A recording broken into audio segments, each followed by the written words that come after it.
श्री राधारमण लाल की जय। श्री गोविंद जय जय गोपाल जय जय गोविंद जय जय गोपाल जय जय। श्री राधारमण हरि गोविंद जय जय राधारमण हरि गोविंद जय। गोविंद जय जय गोपाल जय जय गोविंद जय जय गोपाल जय जय। श्री राधारमण हरि गोविंद जय जय राधारमण हरि गोविंद जय जय। बोलो वृंदावन बिहारी लाल की जय। ओम नमो भगवते पुराण पुरुषोत्तमाय। ओम जयत पराशर सूनु सत्यवती हृदय नंदनो व्यासो यस्यास्य कमलगल्तम वाग्मय ममृतम जगत पेवती। विश्वसर्ग विसर्गादि नवलक्षण लक्षितम श्रीकृष्णाक्षरम परम धाम जगद्धाम नमामि तत्। वंदेहम श्रीगुरोर्श्रीयुत्पदकमलं श्रीगुरून् वैष्णवांश्च श्रीरूपं साग्रजातं सहगण रघुनाथान्वितं तं सजीवं साद्वैतं सावधूतं परिजन सहितं श्रीकृष्ण चैतन्य देवं श्री राधा कृष्ण पादान् सहगण ललिता श्री विशाखान्वितांश्च आजान लंबित भुजौ कनकावदातौ संकीर्तनैक पितरौ कमलायताक्षौ विश्वम्भरौ प्रियवरौ युगधर्म पालौ वंदे जगत्प्रियकरौ करुणावतारौ प्रचोदिता येन पुरा सरस्वती वितन्वता जस्य सतीं स्मृतिं हृदि स्वलक्षणा प्रादुर्भूत किलास्य तस्मै ऋषीणां ऋषभ प्रसीदतां नारायणं नमस्कृत्य नरं चैव नरोत्तमं देवीं सरस्वतीं व्यासं ततो जयन्तीरयेत्। वाञ्छाकल्पतरुभ्यश्च कृपा सिन्धुभ्यैव च पत्तानां पावनेभ्यो श्री वैष्णवेभ्यो नमो नमः। बोलो श्री वृंदावन बिहारी लाल की जय। अखिल वेदांत के सार, उपनिषदों के सार। वेदांत मतलब है उपनिषद। वेद का शीर्ष जो भाग है वो वेदांत कहलाता है। संहिता, संहिता के बाद में वेदों का दूसरा भाग है ब्राह्मण।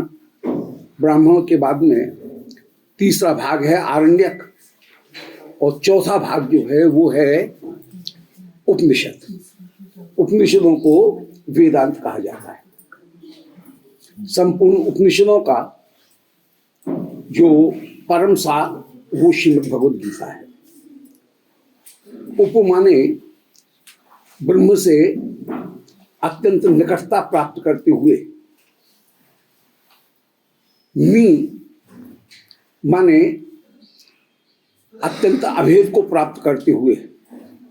सद के तीन अर्थ हैं। गुरुदेव के पास में बैठना एक अर्थ हुआ, उनसे ज्ञान प्राप्त करना। सत का दूसरा अर्थ है ज्ञान। तीसरा अर्थ है नाश, माने अज्ञान का नाश करना। तो सद धातु नाश के अर्थ में, ज्ञान के अर्थ में और बैठने के अर्थ में आती है। तो श्री गुरुदेव के पास में विराजमान होकर के नैकट्य पूर्वक अभेद प्राप्त करने के लिए, अर्थात मैं ईश्वर का अंश हूं, यह भाव धारण करने के लिए ईश्वर की शक्ति हूं। जिस रचना में ये तीन बातें, अज्ञान का नाश, ब्रह्म तत्व के ज्ञान की प्राप्ति और श्री गुरुदेव की कृपा के द्वारा वस्तु का बोध, आनंद का अनुभव, ये तीन चीज हो उसका नाम उपनिषद। ऐसे उपनिषदों का सार श्रीमद् भगवद गीता। श्रीमद् गीता के ज्ञान परक जो षटक हैं, माने पीछे के जो 6 अध्याय, उन 6 अध्यायों में जहां ज्ञान योग का वर्णन किया गया, सांख्य निष्ठा का वर्णन किया गया। गीता में 2 प्रकार की निष्ठाओं का वर्णन है। एक निष्ठा है सांख्य निष्ठा, एक है योग निष्ठा। योग निष्ठा के दो प्रकार हैं, कर्मयोग और भक्ति योग। और सांख्य निष्ठा का तात्पर्य है सद सत का विवेक, अर्थात उपाधि को अलग समझना और उपाधि को अलग समझना, आत्मा को अलग समझना और उपाधि का भेद प्राप्त करना, ये सांख्य निष्ठा है। सांख्य निष्ठा का ही 6 अध्यायों में श्रीमद् भगवद गीता में पीछे वर्णन किया गया, माने 13 से 98वें अध्याय तक सांख्य निष्ठा का वर्णन है। इस सांख्य निष्ठा के प्रसंग में, पूर्व प्रसंग में, माने कल के प्रसंग में ये वर्णन कराए कि पुरुषोत्तम योग, इनमें क्षर, अक्षर और पुरुषोत्तम, ये 3 वस्तुएं हैं। क्षर है जड़ जगत, अक्षर है जीव और परमात्मा। परमात्मा ही अक्षर होकर के, ब्रह्म ही अक्षर ब्रह्म होकर के विराजमान है। और क्षर और अक्षर इनसे परे होकर के, इनका आश्रय होकर के ब्रह्मणोय प्रतिष्ठा हम के रूप में श्री ब्रजेंद्रनंदन श्याम सुंदर वे ही पर ब्रह्म होकर के, सबकी पराकाष्ठा होकर के, ब्रह्म की भी प्रतिष्ठा होकर के वे विराजमान है। उस रूपक में एक जो मेटाफर दिया था, उस रूपक में ये एक वृक्ष का रूपक दिया था, पीपल के वृक्ष का। तो उस पीपल के वृक्ष के रूपक के रूप में ये कहा है कि ऊर्ध्वमूल मदशाखम अश्वत्थम प्राहुरभ्यम, कि एक ऐसा वृक्ष है, ये विश्व रूपी, संसार रूपी, जिसकी जड़ तो ऊपर है और शाखाएं उल्टी नीचे आ रही हैं, जबकि वृक्ष नीचे से ऊपर की तरफ बढ़ने वाला उसके भोजन का क्रम है, परंतु यहां पर उल्टा है, ऊपर से नीचे की तरफ ये आ रहा है। माने ब्रह्म उसकी जड़ है और ब्रह्म की ही एक शक्ति जो बहिरंगा शक्ति है, उस बहिरंगा शक्ति की ही वृत्ति के रूप में संपूर्ण जगत ये विद्यमान है। अब जहां वृक्ष का रूपक दिया गया, वहां वृक्ष में फल होते हैं, तो उस फल का निरूपण करने के लिए 16वें अध्याय में अब देवासुर संपत्ति विभाग योग ये निरूपण किया जा रहा है। माने फल है तो फल 2 प्रकार के फल हो सकते हैं, एक देव संपत्ति और एक असुर संपत्ति। तो दैवी संपत्ति ये मोचक होकर के विराजमान है संसार बंधन से, और आसुरी संपत्ति ये बंधन करने वाली होकर के विराजमान है। श्री कृष्णचंद्र अर्जुन से कह रहे हैं, अर्जुन तू चिंता मत कर, तू दैवी संपत्ति से युक्त है, तुझमें आसुरी संपत्ति नहीं है। 15वें अध्याय के अंत में श्री ठाकुर जी ने ये वचन कहे थे कि योमाम एवं असंबूढ़ जानाति पुरुषोत्तमम स सर्वविद भजति माम सर्वभावेन भारत, कि जो असंबूढ़ माने विद्वान है, मूढ़ नहीं है, और मुझे पुरुषोत्तम होकर के क्षर और अक्षर का मूल कारण रूप में जो जानता है कि आश्रय पदार्थ में ही हूं, वही सर्वविद है। सर्वविद का तात्पर्य है कि जैसे मिट्टी का ज्ञान होने पर मिट्टी के जितने भी विकार हैं उनका ज्ञान अपने आप हो जाता है, उपनिषद कहते हैं, इसी प्रकार पुरुषोत्तम भगवान का ज्ञान होने पर फिर क्षर और अक्षर इन दोनों का ज्ञान भी अपने आप हो जाएगा। बृहदारण्यक उपनिषद में कहा गया कि किसके ज्ञान से सबका ज्ञान होता है, और उसके उत्तर में कहा गया कि एक मिट्टी के ज्ञान होने से सब वस्तु का ज्ञान हो जाएगा, मिट्टी के जितने भी विकार हैं उनका ज्ञान हो जाएगा। ऐसे ही हाथी के पैर में सब पैर, ऐसे ठाकुर के ज्ञान होने पर ठाकुर की जितनी भी शक्तियां हैं, बहिरंगा शक्ति माया, तटस्था शक्ति जीव और स्वरूप शक्ति श्री वैकुंठ, इन तीनों का बोध भी जीव को अपने आप हो जाएगा। तो एवं योमाम एवं असंबूढ़ जानात पुरुषोत्तम, जो मुझे पुरुषोत्तम रूप में जानता है वह सर्ववित होकर के विराजमान है। वह सर्वभावेन मुझे जान लेता है, अर्थात सबके भीतर में व्याप्त हूं, इस बात को वह जान लेता है। अब श्री ठाकुर ने जो दैवी संपत्ति है उस दैवी संपत्ति का बोध कराया कि दैवी संपत्ति होने पर भगवत भक्ति, दैवी संपत्ति भगवत भक्ति नहीं है, भगवत भक्ति अलग चीज है, दैवी संपत्ति अलग चीज है, परंतु दैवी संपत्ति होने पर भगवत भक्ति की अनुकूलता प्राप्त हो जाएगी।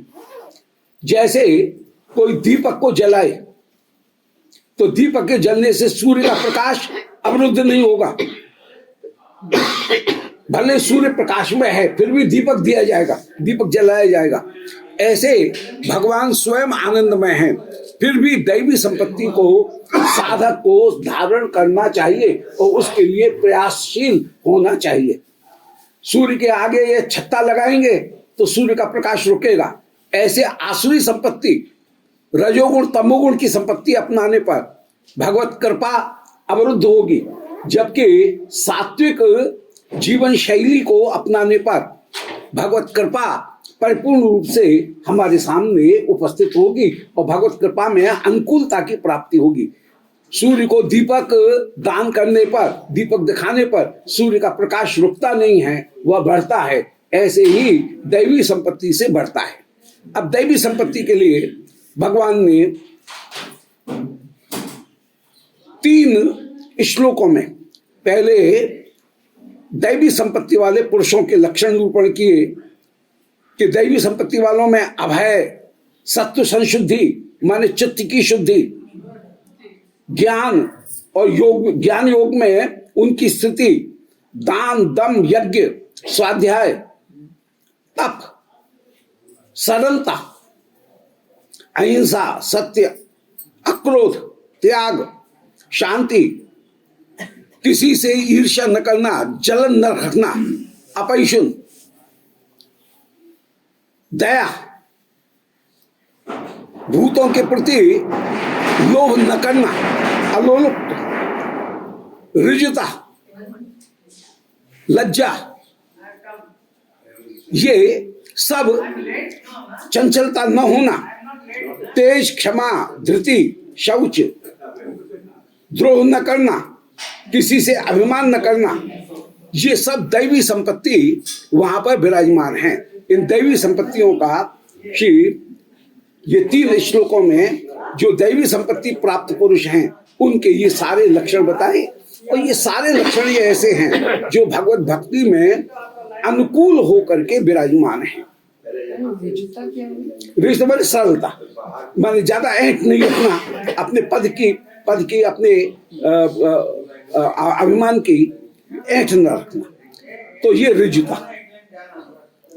अब आसुरी संपत्ति का भी ठाकुर ने वर्णन किया कि दंभो दर्पो विमानश्च क्रोध पारुष्य एव च अज्ञानम चाभिजातस्य पार्थ संपत् आसुरी, कि दंभ अभिमान करना, अभिमान दंभ दर्प और अभिमान मिलते जुलते ही हैं, तो इनको दंभ दर्प अभिमान इनको धारण करते हुए विराजमान होना, क्रोध पारुष्य इनको धारण करना। मान लीजिए क्या स्वागत है, आइए विराज।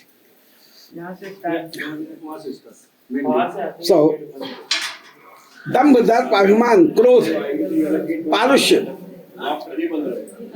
अज्ञान अभिजात माने जो ऊंचा कुल है उसका अभिमान, जन्म का अभिमान, ये सब आसुरी संपत्ति होकर के विराजमान है। दैवी संपत्ति विमोक्षाय, दैवी संपत्ति जो है वो कहीं मोक्ष को प्रदान करने वाली है, माने मोक्ष में सहायक होकर के विराजमान। और निबंधाय आसुरी मता, और आसुरी संपत्ति जो है वो बंधन को देने वाली है। मां शुच संपदम दैवीम अभिजातों से भागता। अरे अर्जुन, तू दैवी संपत्ति से युक्त है। जहां सुंदर उपजाऊ भूमि है, फर्टिलाइज है, वहां पर बीज जल्दी से उगेगा।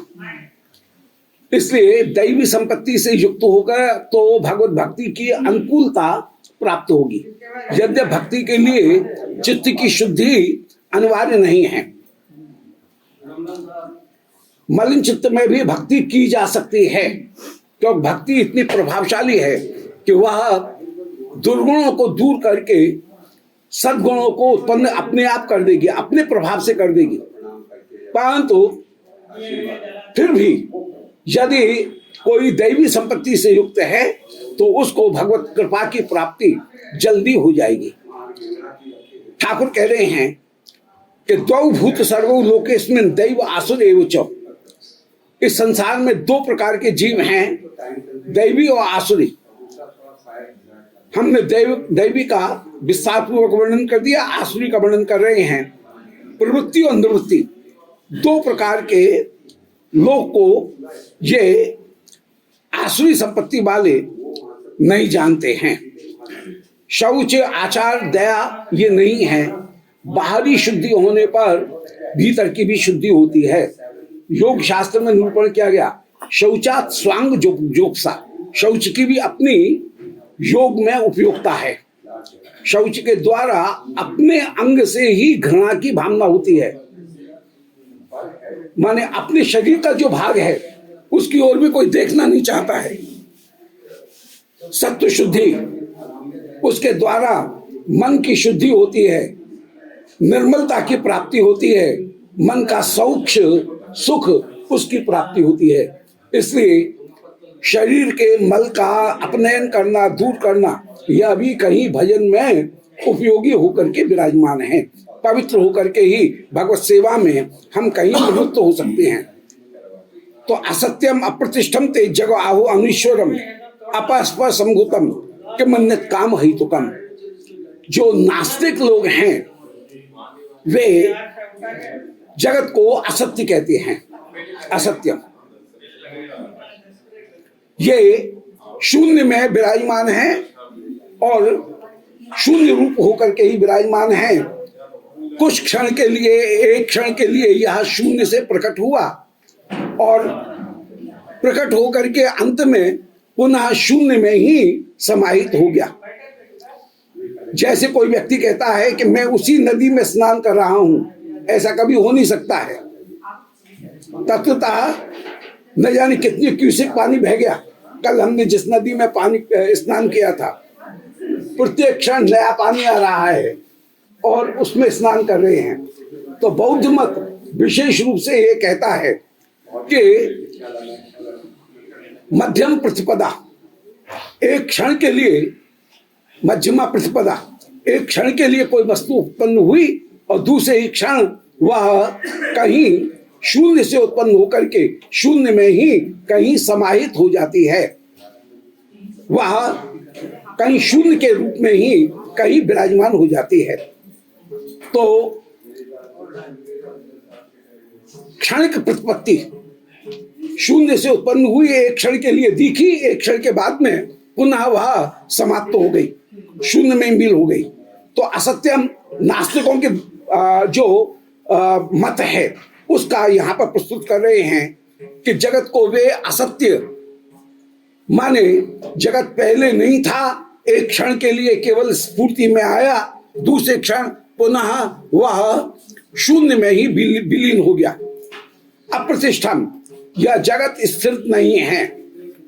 यह दृष्टम तन्नष्टम, बौद्धों का एक मुख्य सिद्धांत है। जो दिख रहा है वो दूसरे क्षण नष्ट होता हुआ चला जाता है। तो मध्यमा प्रतिपदा के रूप में जैसे प्रतिपदा आई, अमावस्या से आई, प्रतिपदा आई और फिर प्रतिपदा समाप्त हो गई, द्वितीया में जैसे लीन हो जाती है, ऐसे एक क्षण के लिए, कुछ क्षण के लिए वह स्थित हो रही है।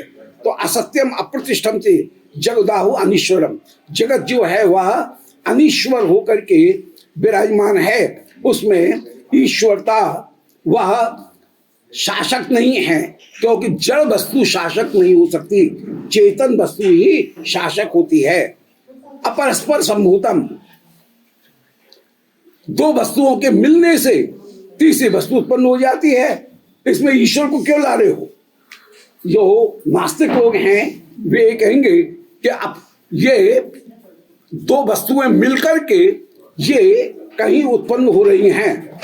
भाई नीले रंग में पीला रंग मिलाया तो उससे हरा रंग बन गया, इसमें क्या बात है? दो वस्तुएं कहीं मिलेंगी तो उनमें एक क्षमता है कि वे मिलकर के एक तीसरी वस्तु को उत्पन्न कर देती हैं, इसलिए ईश्वर को मानने की जरूरत नहीं है। जड़ और पुद्गल जो है उनके द्वारा ही, बौद्ध धर्म का एक सिद्धांत है पुद्गल, उस बौद्ध पुद्गल के द्वारा ही वस्तुओं में अपनी जो क्षमता है वो क्षमता के द्वारा ही नई वस्तु हो गई, नई वस्तु रचना हो जाती है, उसमें कहीं ईश्वर को बीच में लाने की जरूरत नहीं है। निरीश्वरवादी जो दर्शन है वो उनका श्री ठाकुर वर्णन कर रहे हैं। अपस्पर संभूतम, दो वस्तु मिलेंगी तो तीसरी वस्तु मिल जाएगी। यदि हाइड्रोजन और ऑक्सीजन मिलेंगी तो पानी बन जाएगा, उसमें क्या बात है? इसमें ईश्वर कहां से आ गया? परंतु वे लोग भूल जाते हैं कि ये जो क्षमता आई है ये क्षमता भी तो कहीं ईश्वर की ही दी हुई है। एताम दृष्टम अवष्टम्य हो नष्टात्मानोपबुद्धयः, इस मिथ्या ज्ञान का अवलंबन करके कि वस्तुओं में अपने आप ही परमाणुओं में मिलने की सामर्थ्य है, मिलने की सामर्थ्य अपने आप नहीं है। ठाकुर ने जब प्रवेश किया, जो वेदांत दर्शन है वो ये कहता है कि जगत के सारे इंग्रीडिएंट्स बन गए। जब ठाकुर ने उनमें प्रवेश किया तब उनमें मिलने की सामर्थ्य आई। जैसे रसोई में जार के भीतर दाल, नमकीन, नमक, मिर्च, मसाले सब रखे हुए हैं, परंतु जब तक अग्नि का संयोग नहीं होगा, उनमें पानी नहीं मिलाया जाएगा, तब तक मिलकर के वे एक नहीं हो सकते हैं, एक नई रचना नहीं बन सकते हैं। इसी प्रकार जैसे पानी की जरूरत है, इसी प्रकार भगवत कृपा वह जब संपृक्त होती है किसी वस्तु में, सृष्टि के सारे 23 तत्व बन गए, महतत्व, अहंकार, पंच तन्मात्राएं, एकादश इंद्रिय, मन, ये सब बन गए, परंतु ये अपने आप में मिलकर के एक संघात उत्पन्न नहीं कर सकते हैं। संघात उत्पन्न तभी करेंगे जब ईश्वर उसमें प्रवेश करेगा।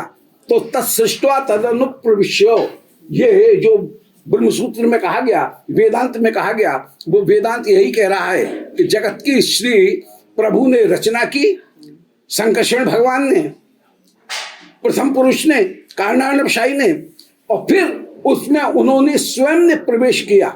जब प्रवेश किया तब उनमें परस्पर मिलने की क्षमता आई, अन्यथा मिलने की क्षमता उनमें नहीं आएगी।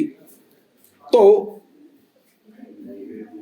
वे अल्पबुद्धि लोग कहीं प्रकृति में ही ऐसी सामर्थ्य मानते हैं, ईश्वर को नहीं मानते हैं, ये वे कहीं गलती कर रहे हैं, ये उचित नहीं है।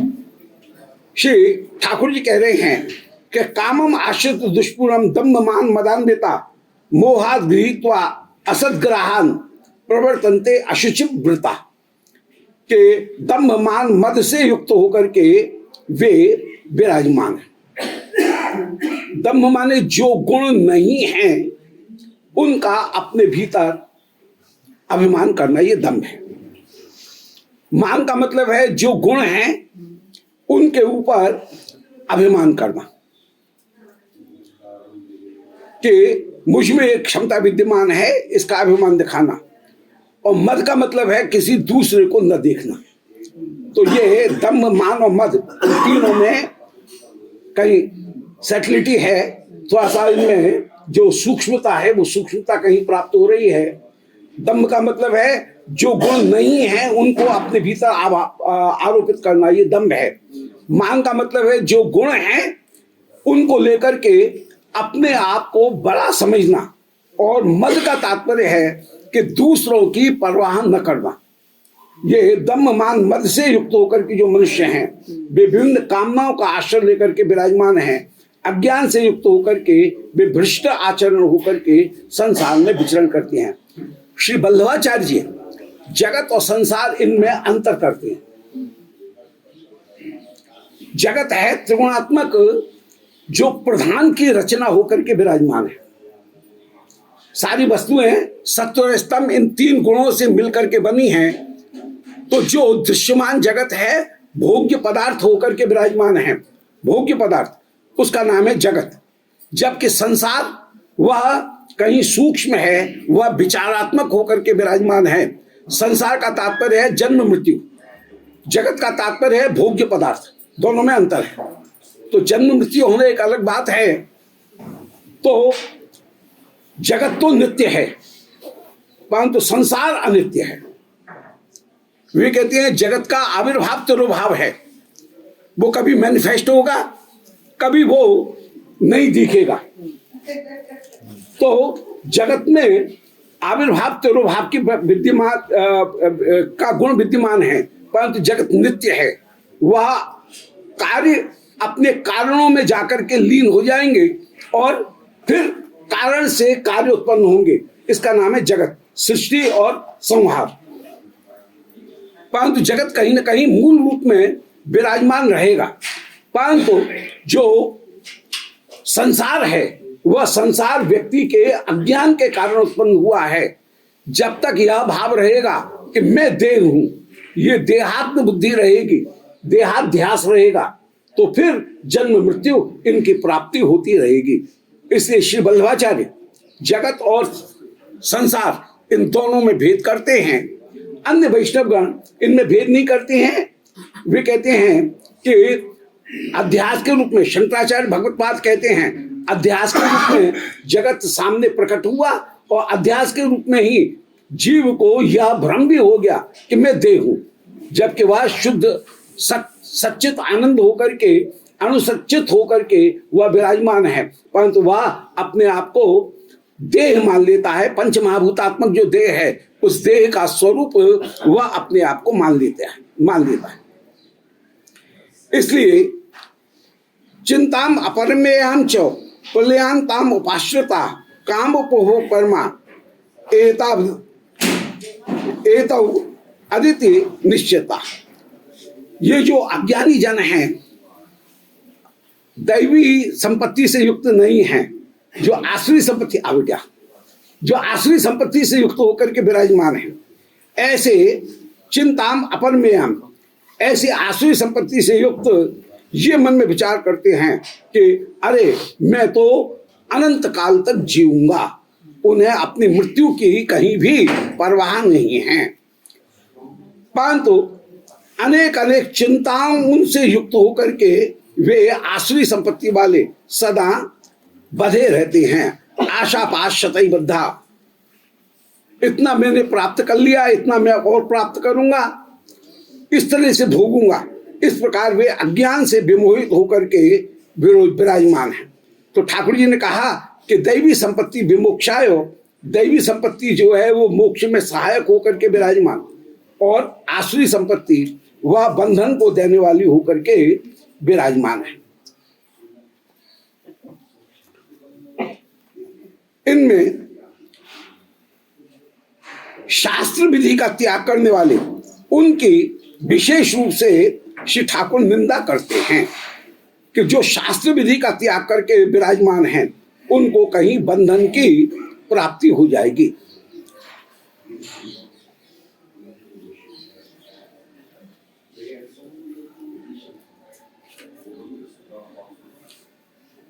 तो अहंकार, बल, दर्प, काम, क्रोध इनमें असूया धारण करते हुए विराजमान हैं। ऐसे जो व्यक्ति हैं, ठाकुर कह रहे हैं उनको में तान हम दुष्टो क्रूणान संसारेश नाराधपान क्षपाम मेजस्रम अशुभान आसुरी योनिषु। जो आसुरी संपत्ति से युक्त हैं और तदनुसार कार्य कर रहे हैं उनको मैं आसुरी योनि में ही निरंतर निरंतर डालता हूं। अब ठाकुर ने एक बात और कही कि त्रिविधम नरकस्येदम द्वारम नाशनम आत्मना। 16वें अध्याय के अंत में कह रहे हैं कि 3 प्रकार नरक के द्वार हैं। नरक के 3 द्वार हैं, काम क्रोध तथा लोभ। काम, क्रोध और लोभ। जो काम का तात्पर्य है किसी वस्तु को चाहना, क्रोध का तात्पर्य है जो वस्तु चाह रहे हैं वो अपने पास में जो है उसको छिन जाने पर, उसमें बाधा आने पर जो असुविधा की प्राप्ति हो रही है उसका नाम ही है क्रोध। और लोभ का तात्पर्य है कि जितनी सुविधाएं मिली हैं उससे अधिक सुविधाएं हमको प्राप्त हो जाए। तो काम, क्रोध, लोभ। काम ही क्रोध के रूप में परिणत होता है, क्रोध ही लोभ के रूप में परिणत होता है। किसी चीज को चाहना, ये चाह ही उसमें जब बाधा पड़ती है तो वही क्रोध बन जाता है, और जब क्रोध है वही और अधिक प्राप्त हो इसके लिए वही लोभ बन जाता है। जैसे अहमता ममता 2 अलग अलग वस्तु नहीं हैं, ऐसे काम और क्रोध ये 2 अलग अलग वस्तु नहीं हैं, दोनों एक ही हैं। काम का ही एक रूप क्रोध है। जैसे अहमता का, ममता का एक रूप ही अहमता है। जिसमें ज्यादा ममता होती है वहां पर अहमता का भाव उत्पन्न हो जाता है। लोभी का धन नष्ट होता है, वो कहता है हाय मैं मर गया। पिता का पुत्र नष्ट होता है क्योंकि ममता है, इसलिए ममता ही अहमता बन जाती है। पिता कहता है हाय मैं मर गया। पति की पत्नी, पत्नी का पति मर जाए तो जहां ममता है वो ममता ही अहमता में परिणत हो जाती है। ऐसे काम ही क्रोध के रूप में परिणत हो जाता है और क्रोध ही लोभ के रूप में भी परिणत हो जाता है।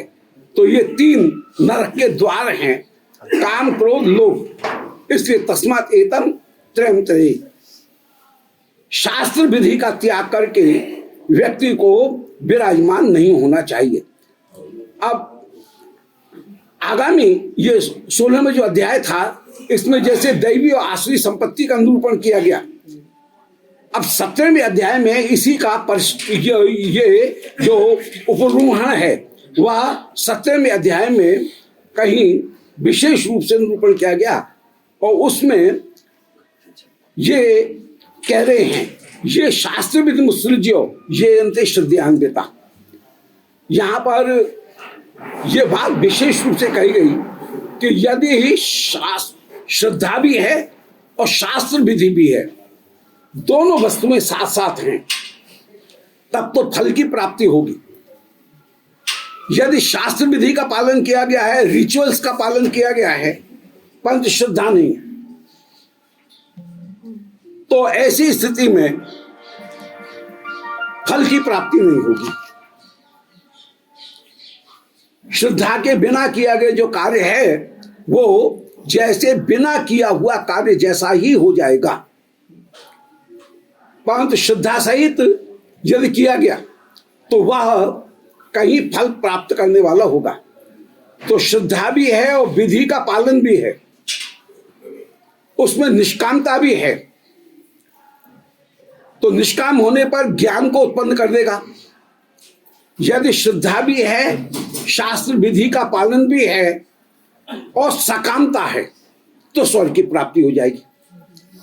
तो यहां पर श्रद्धा और शास्त्र विधि इनकी जो युति है, इनका जो यूनियन है, उस यूनियन का वर्णन कर रहे हैं कि दोनों चीज होनी चाहिए, श्रद्धा भी होनी चाहिए और शास्त्र की विधि का भी पालन होना चाहिए। यदि केवल इनमें श्रद्धा मुख्य है, श्रद्धा यदि नहीं है तो श्रद्धा न होने पर केवल शास्त्र विधि का पालन है तो वो केवल रिचुअल हो गया, वो एक कर्मकांड हो गया, और श्रद्धा के बिना किया गया कर्म वह भी कृताकृत हो जाएगा। एक शब्द का प्रयोग मीमांसा में होता है, उसका नाम है कृताकृत। कृताकृत का तात्पर्य करने पर भी जैसे उसका कोई भी फल नहीं हुआ, वो कृताकृत होकर के विराजमान हो जाएगा। अब एक दूसरी स्थिति आई कि पहली स्थिति थी श्रद्धा भी है कर्म भी है, तो उससे दोनों फल मिलेंगे। यदि सकाम कर्म किया गया है तो स्वर्ग मिलेगा, और यह निष्काम कर्म किया गया है तो ज्ञान और भक्ति इनकी योग्यता की प्राप्ति हो जाएगी। तो दोनों चीज होनी चाहिए। निष्काम कर्म करते हुए भगवत चरणारविंद में कर्म समर्पण में श्रद्धा भी होनी चाहिए और शास्त्र की विधि भी होनी चाहिए। शास्त्र की विधि नहीं है और श्रद्धा नहीं है तब तो बिल्कुल बेकार। दोनों चीजें हैं, माने जो प्रोसेस है वो प्रोसेस भी पूरा पालन किया गया है और जो फेथ है वो भी पूरी तरह विद्यमान है। तो सकाम कर्म करने पर स्वर्ग की प्राप्ति होगी और निष्काम कर्म करने पर फिर ज्ञान की प्राप्ति, चित्त की शुद्धि, और शुद्ध चित्त में ज्ञान और वैराग्य, ज्ञान और भक्ति इनका उदय होने की संभावना हो जाएगी। अब दूसरी एक स्थिति आई कि श्रद्धा नहीं है परंतु शास्त्र विधि का पूरा पालन कर रहे हैं, अंगन्यास करन्यास सब कुछ कर रहे हैं, पूरी विधि का पूरा पालन कर रहे हैं, विधि में कोई अंतर नहीं है परंतु श्रद्धा नहीं है, तो कर्म का फल नहीं मिलेगा। क्योंकि अश्रद्धया होतम जपतम, अश्रद्धा पूर्वक जप हवन जो कुछ भी किए गए वह सब कृत अकृत हो जाएंगे, कृताकृत हो जाएंगे। अब तीसरी बात कि श्रद्धा तो है, गणित की दृष्टि से तीसरी जो संभावना है मैथमेटिक्स की दृष्टि से वो है कि श्रद्धा तो है परंतु कहीं शास्त्र विधि नहीं है, उल्टा सीधा काम कर रहे हैं।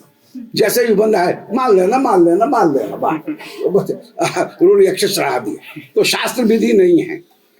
ऐसा यदि किया गया तो उससे सात्विक राजस तामस ये तीन प्रकार की गति जो हैं उनकी प्राप्ति होगी। यदि ऐसा किया गया तो श्रद्धा है परंतु शास्त्र विधि नहीं है, तो यदि शास्त्र विधि है तो उससे स्वर्ग की प्राप्ति होगी।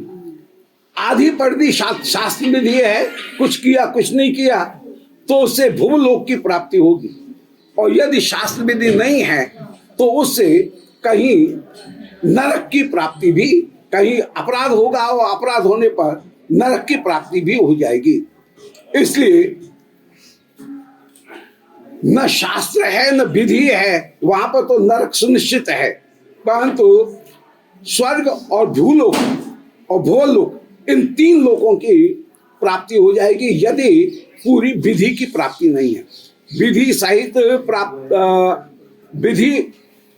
सहित श्रद्धा भी है और विधि का पालन नहीं है, तो अल्प पालन होने पर स्वर्ग की प्राप्ति, किंचित पालन होने पर भूलोक की प्राप्ति, और न होने पर फिर यहां पर ही जन्म मृत्यु इनकी प्राप्ति होती हुई चली जाएगी। श्रद्धा कुछ न कुछ तो चित्त को पवित्र करेगी, माने एकदम व्यर्थ तो है नहीं, परंतु न शास्त्र है न श्रद्धा है तो वहां पर नरक की प्राप्ति होगी। यदि अवहेलना पूर्वक शास्त्र का त्याग किया गया और शास्त्र में विश्वास नहीं है तो उस स्थिति में कहीं नरक में दुर्गति की भी प्राप्ति होगी, भयंकर नरक की भी प्राप्ति होगी। तो गणित की दृष्टि से कई संभावनाएं यहां पर प्रस्तुत की गई। श्रद्धा भी है, शास्त्र भी है, उसके द्वारा ज्ञान और भक्ति इन दोनों की योग्यता प्राप्त हो जाएगी। यदि श्रद्धा नहीं है और केवल शास्त्र विधि का पालन कर रहा है तो मुख्य फल की प्राप्ति नहीं होगी, वस्तु शक्ति से थोड़ा बहुत फल कहीं मिल गया तो मिल गया। और श्रद्धा है, शास्त्र विधि बिल्कुल ही नहीं है, तो राजस सात्विक तामस ये तीन गति की प्राप्ति होंगी। सात्विक गति के द्वारा स्वर्ग की, राजस गति के द्वारा कहीं भूलोक की, और तामस गति के द्वारा फिर भूलोक की प्राप्ति की, भू भुवस्व इनकी प्राप्ति होगी। और यदि शास्त्र में श्रद्धा ही नहीं है, शास्त्र में अविश्वास है और शास्त्र की अवहेलना की जा रही है, तो नरक की दुर्गति प्राप्त होगी। ये सभी वस्तुएं जो हैं वो सभी वस्तुएं इस प्रकार सामान्य रूप से ये गणित की दृष्टि से सभी वस्तुओं का यहां निरूपण कर दिया गया। माने पहला वाला जो 16 वाला जो अध्याय था उसका ही कहीं परिभ्रमण, उसका ही विस्तार ये 17वें अध्याय में श्रद्धात्रय विभाग योग निरूपण किया गया है। शास्त्रानुसार जो कार्य कर रहे हैं वे नरक के तीनों द्वार काम, क्रोध, लोभ इनका त्याग करके श्रेय को प्राप्त करते हुए मुक्ति को प्राप्त करेंगे। जो नास्तिक हैं ये शास्त्र विद मुसृज्यो वर्तन्ते काम कातराः न सिद्धिम अवाप्नोति न सुखम न पराम गतिम। जो नास्तिक हैं, कामचारी हैं और जिन्होंने विधि का और श्रद्धा का दोनों का त्याग कर दिया वे सिद्धि को प्राप्त नहीं करेंगे। और जो नास्तिक हैं उनको नरक की प्राप्ति होगी। कह रहे हैं कि उनकी दुर्गति कहीं नहीं टाली जा सकती है। तो माम चैवान्त वे तान विद्य असुरान निश्चयान, उनको असुर करके ही तुम निश्चित रूप में जानो। प्राक्तन जो शुभ अशुभ कर्म हैं उन शुभ अशुभ कर्मों के संस्कार इनको व्यक्ति प्राप्त करते हुए विराजमान हो रहा है। तो तीनों ताप जो हैं उन तीनों तापों यहां पर ठाकुर ने फिर अब श्रद्धात्रय योग में विभिन्न प्रकार की श्रद्धा जो है उन श्रद्धाओं का निरूपण किया है। जो मेरी आराधना करते हैं वे मुझे प्राप्त होंगे। जो देवता यक्ष भूतों की आराधना करते हैं वे देवता यक्ष भूतों को प्राप्त होंगे।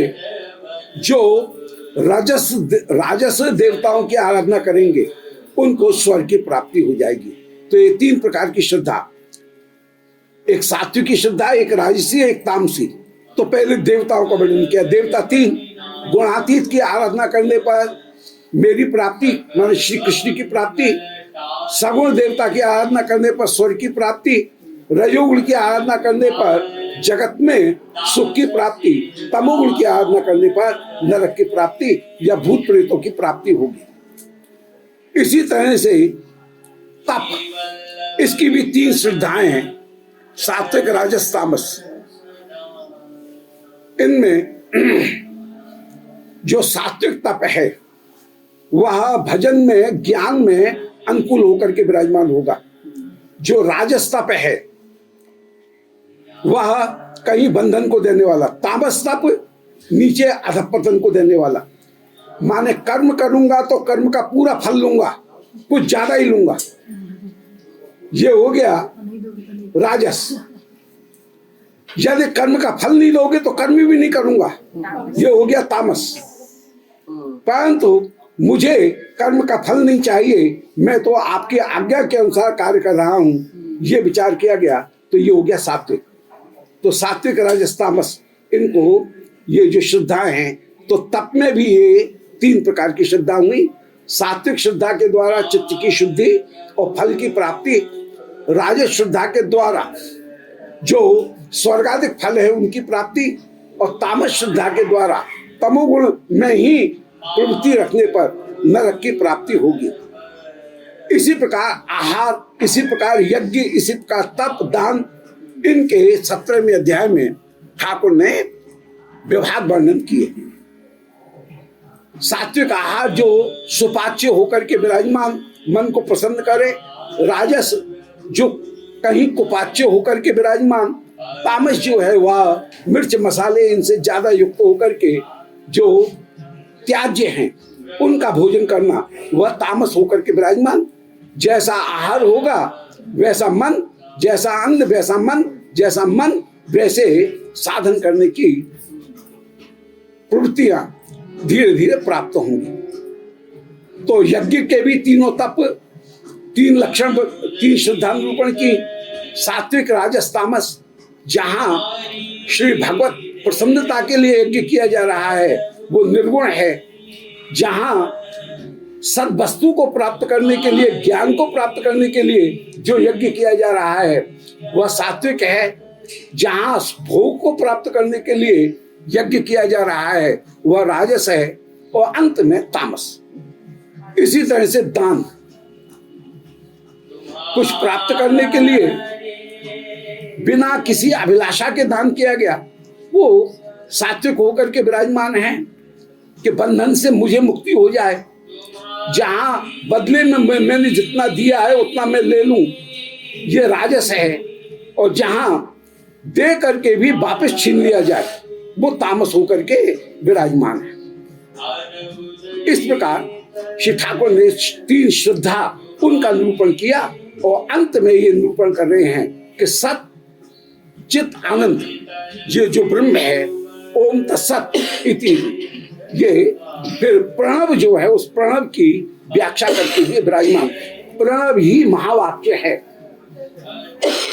तत्वमसि इत्यादि जो वचन कहे गए छांदोग्य उपनिषद में, वे महावाक्य नहीं हैं, क्योंकि वे केवल जीव का स्वरूप वर्णन करते हैं। जबकि अके द्वारा आकार वासुदेव हैं, ऊ के द्वारा ज्ञान और भक्ति ही एकमात्र साधन है, और म के द्वारा जीव, ये साधन होकर के विराजमान।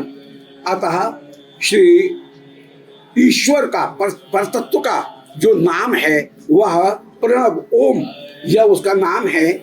और ये ओंकार वह महावाक्य है जिसमें मकार के रूप में जीव, उकार के रूप में प्रयोजन पदार्थ और अभिधेय पदार्थ, और आकार के रूप में विषय पदार्थ, इन तीनों का निरूपण किया गया। ऐसे श्री ठाकुर ने यहाँ ये जो तत्व है, ये तत्व का निरूपण किया। बोलो वृंदावन बिहारी लाल की जय। भक्ति में शास्त्र विधि का पालन का क्या महत्व रहता है? श्रद्धा, अटूट विश्वास, जैसे आप समझाते हैं।